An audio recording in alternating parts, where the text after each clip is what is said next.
Hello, welcome to the tutorial showing you how to calculate the energy analysis for the EcoChallenge module. So each group will be calculating their own hall's energy saving. What I'm going to show you has all 6 halls on there, but just remember you only need to calculate your own. So when you download the documents from Mo, you will have downloaded this video, so this is the first thing to watch. You'll also have the energy analysis template and an energy analysis tips sheet. So the tips sheet is a Word document, and if you open that, it's really useful because it gives you some information about what you need to do to construct the average baselines, and then also what each of the terms in the table means when you're calculating the data. If you open up the template Excel spreadsheet, it's split up into a couple of parts. So the first bit tells you which halls we're talking about in each column and how many students are in each hall.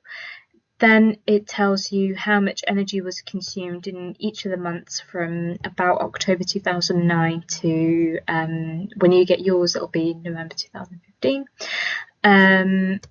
And then at the bottom, we've got 3 different tables, and these are the ones we'll be using to calculate energy saved.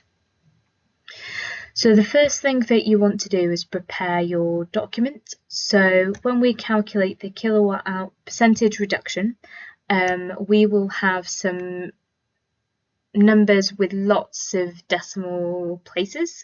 So to make your life a little bit easier, I suggest right-clicking on that cell and going to number and selecting the decimal places to 2 decimal places, and then also do the same for kilowatt hour reduction per student and per day, so those 2 rows as well.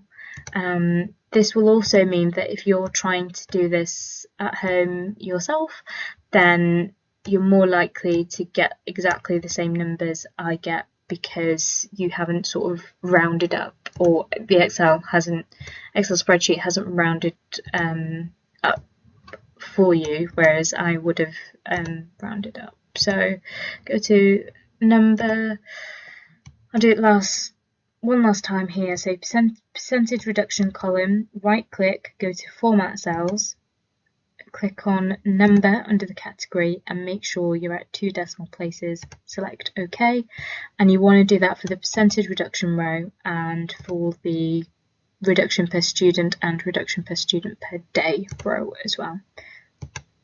Okay, so now your document is prepared. The first thing you want to do is calculate your baseline.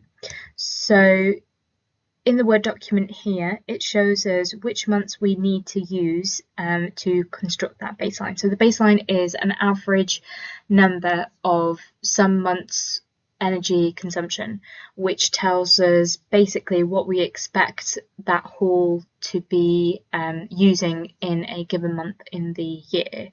We then compare it to what actually happens in the year to see what the difference is, whether energy has been saved or not. So to calculate this for Encliffe Vale, I'm going to put in equal sign in the correct cell and write out average. So this will create an average function.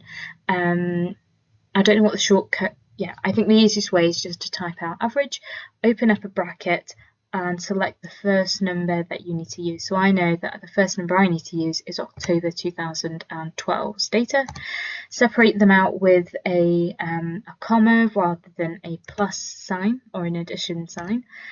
So I know I need to use October 2012, October 2011, October 2010 and October 2009. I'm going to just make sure I have got the correct months there, and that matches up with what the Word document is telling me to do, and it does. So I'm just going to press enter and that gives me the baseline. So if I did another month, so say for example Burbage, the Word document tells me that the only average I need to construct is the only number I need to use to construct the average is the October 2012 data, which I have done, but I've still used the average function in, even though October 2013's number is 21,313 and an average of that number is going to be the same. But if we ever needed to change anything in terms of the baseline, it's always good practice to sort of keep all of your functions in when you're calculating energy data. Ravenstones, it's telling me to use an average of October 2012 and October 2011. Let me just check that's right. October 2011, October 2012, and it's an average function. That's correct. So remember, you only need to do that for your particular hall. You don't need to do it for every hall. We're certainly not expecting you to do that. So I'm just going to fill in this last one here.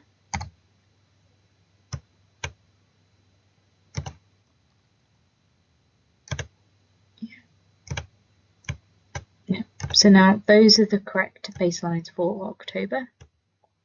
You now need to put in the readings from the actual month. So we know that for Endcliffe Vale it's this, and just make sure. So for example, Endcliffe Crescent, we know that the reading for that month was 14,507, so we put it down here. Ravenstones, we know the reading for that month was 19,440, so we put that in there too. So that's I guess the first stage. The second stage is working out the kilowatt hour reduction. So we're basically looking for how much energy has been saved. So intuitively, let's look at Burbage, for example. Our baseline figure or estimation average is telling us that we should be expecting 313 kilowatt hours to be consumed in the month of October for Burbage. But when we look at the figure that we've actually got for 2014 October, it's 19,381. So we can see there that there's been a saving made of close to 2,000 kilowatt hours. So if you have a positive number in the kilowatt hour reduction column, that basically means that you've saved energy. And if you have a negative number, it means that you've used more than we expected. So to work out the kilowatt hour reduction, the Word document is telling us that's the month average baseline. So I'm going to click on the October average baseline minus the monthly reading. So I know that the 2014 October reading is 15,167, which is this figure here. So this is the kilowatt hour reduction. So because it's a negative number, I know that there's been more energy used in Endcliffe Vale in October 2014 than we expected it to be. So if you do that for all of the residences, these are the figures that you get. So as I said, in Burbage we've got around 2,000 kilowatt hours saved, Kerbar 61 kilowatt hours, and Ravenstone's about the same as Burbage as well. So now we need to work out the percentage reduction. So in our Word document, it's got the formula here. So the percentage reduction is a kilowatt hour reduction. So click on the kilowatt hour reduction figure. Make sure you put in brackets before that as well. It just makes things a bit cleaner. And then you want to divide by the month average baseline, which is this figure here. Close your brackets and then multiply all of it by 100 to get percentage. And that's what this should look like. Now we need a bit more information. We need to know the number of students in Endcliffe Vale. So if you scroll to the top, we can see we've got that figure here. And I'm just going to go that across. So for Endcliffe Crescent, it's 127 students. For Ravenstones, we know we've got 166 students.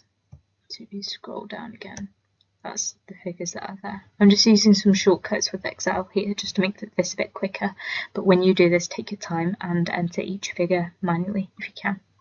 So just to avoid sort of making mistakes or anything. So the next thing we want to do is work out the kilowatt hour reduction per student. So our Word document is telling us that the kilowatt hour reduction per student is the kilowatt hour reduction divided by the number of students. So I'm going to press equals and select the kilowatt hour reduction, and then I'm going to put in a divide sign and select the number of students. So kilowatt hour reduction divided by the number of students. So that gives us the kilowatt hour reduction per student in that given month. And now we want to work out the kilowatt hour reduction per student per day. So we select the kilowatt hour reduction per student, and we divide it by the number of days in that month. So October has 31 days in a month, so we divide it by 31.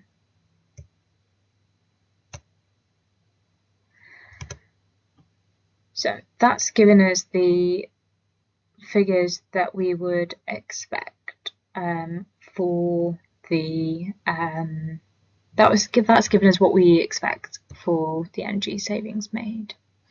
Let's try and do November's now. So this should be a little bit more sort of familiar to you now. So we're constructing an average based off of, if you look in this Word document here, it says 2009, 10 and 11 data.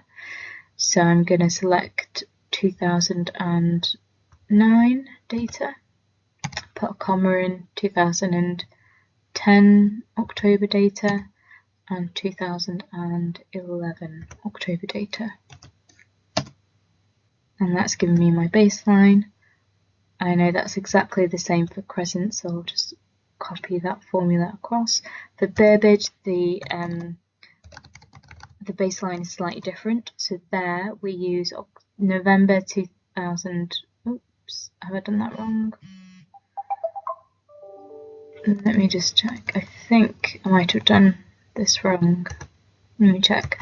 So a good way to check is just to sort of highlight at the top the formula, scroll back up, and you'll have different colours for the different for the different cells you've highlighted. So I've seen for my Encliffe Crescent baseline construction here, I've used October's 2010 on October 2011, when actually I need November 2010 and November 2011. So I'm just going to correct that here. No. Yeah, so I've definitely got November 2009, November 2010 and November 2011. So that's correct. Let me just check this one, which is November 2009, November 2010, November 2011. Yeah, that's right. Okay, let's move on to Burbage. So type in average, open your bracket.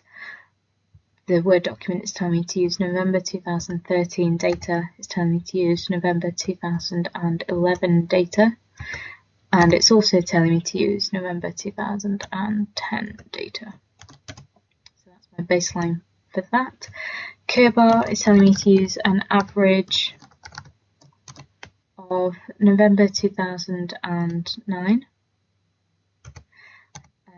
November 2010, November 2011 and November 2012.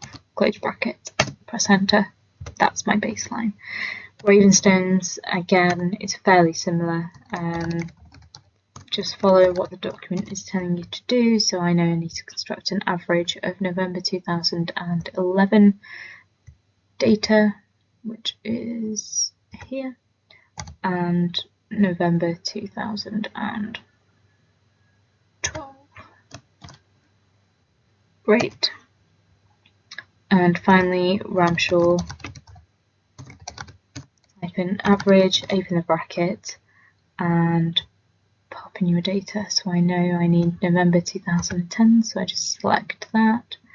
I need November 2011's and November 2012. Close bracket, enter. So those are your baselines for November. Your readings for November are going to be in the data set here. So just pop that in. So I know for Ravenstones, the November 2014 kilowatt hour consumption was 20,912. So that's the figure here. So you can just write these in manually. So kilowatt hour reduction. So we know that's the month average baseline minus the monthly reading. So if it's a negative number, we know that more energy has been used than we expected, which sort of makes sense because all the in-month readings are bigger than what we expected in the baselines. The percentage reduction is a kilowatt hour reduction, so I'm going to click this one here, divided by the month average, and I'm going to multiply all that by 100, but I'm just going to put some brackets around that. So now we have the percentage reduction here. And again, we need to put in the number of students. So you can get those from the top or from the previous table. And we need to calculate the kilowatt hour reduction per student. So we click on kilowatt hour reduction divided by number of students.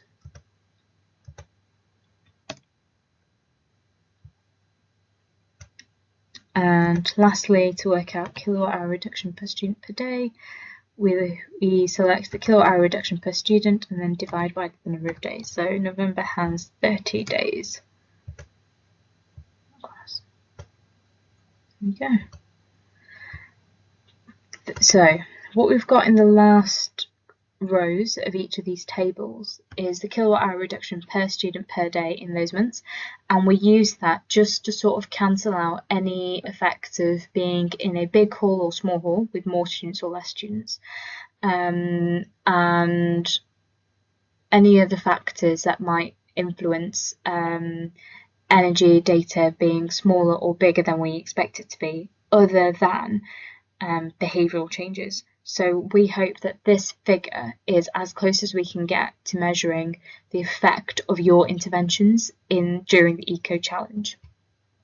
So you've got October's data here and you've got November's data here, but to sort of calculate how well you've done over the 2 months, you need to sort of combine them together. And to combine them together is fairly straightforward, but just do this carefully. Here you want to add up the baseline averages. So I'm going to select the November average and I'm going to add the October average baseline as well. So just do this really carefully and think about what you're doing as well. I think it'll be easier for you because you'll be only doing one hall each. But it is still a big job, so do this carefully. Okay. And then you also want to add the in-month readings together as well. Okay,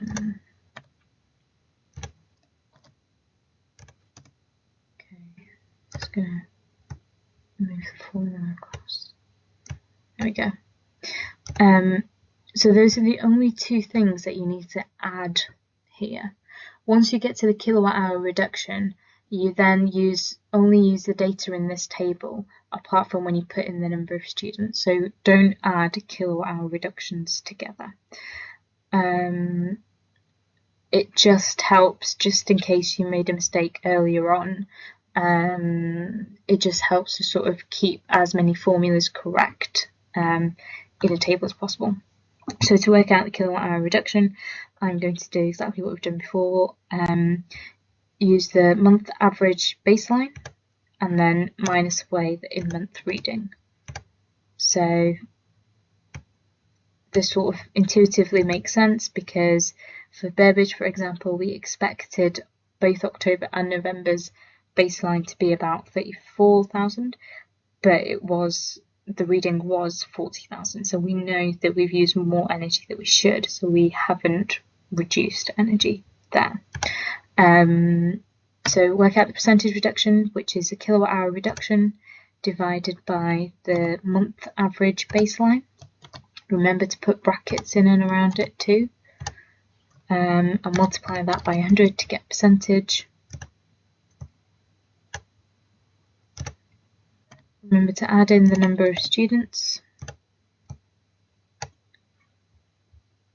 And then to work out the kilowatt hour reduction per student, you need to select on kilowatt hour reduction, divide that by the number of students, press enter. And to work out the kilowatt hour reduction per student per day, you need to be really careful here because you're basically doing this for 2 months, for October and November. So similarly to last time, you'd click on kilowatt hour reduction per student per day, kilowatt hour reduction per student, which is this cell here. But then you need to divide it by the number of days, and the number of days is 30 plus 31, which is 61. What you don't want to do is come up with a formula that looks like kilowatt hour reduction per student divided by 30 plus 31. So you don't want this scenario where you've got like two numbers that you're adding together, because well, let me show you. If you do that, you come out with a really big number here. This should be between sort of -2 and +2. So you know you've done something wrong there when the kilowatt hour reduction per student per day is coming out as a bigger figure as that. The way you can get around it is just making sure you put brackets around the bottom, the denominator there. But it's just as easy to sort of put in 61 instead of 30 plus 31 in brackets, which should give you the exact same number. There you go. So that basically gives you the kilowatt hour reduction per student per day. And that's what you need to calculate your, that basically tells you how much you've saved. So anything that is anything that is positive has been a saving, and anything that is negative, you've actually used more energy. That does happen sometimes with students switch off, where you can do as much sort of interventions as you want, but you always sometimes find that something else is going on. If you get a figure that's bigger than 2 or smaller than 2, it might be that you've done everything correctly, but something else has happened structurally to suggest that. So it might be that if it's bigger than 2, then a couple of lights have not been working or something, and that's why that's there. So it's not due to behaviour change, it's due to some structural issues. But as I said, once you've done this and you're happy with it, send it across to me and I can send you back the solutions for 2015. I think that's it from me. Have a go at doing the 2014 ones yourself. I'll put up the 2014 solutions, and then if you have any questions you can always ask Harriet or so. But I hope that was useful, and good luck.